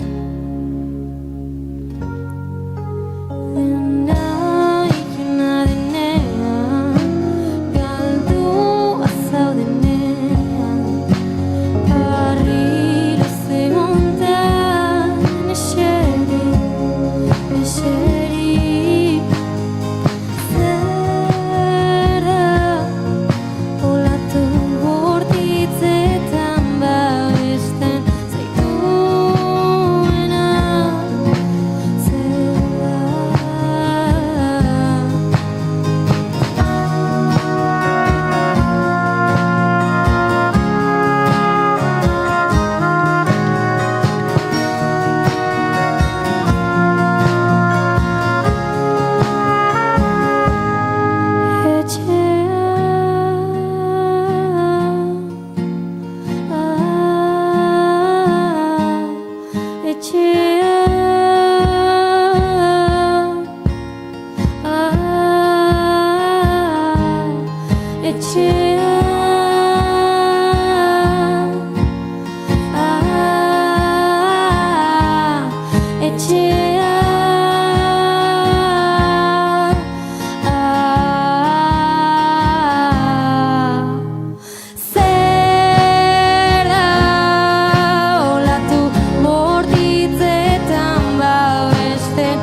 Keep calm and bigarren kafea.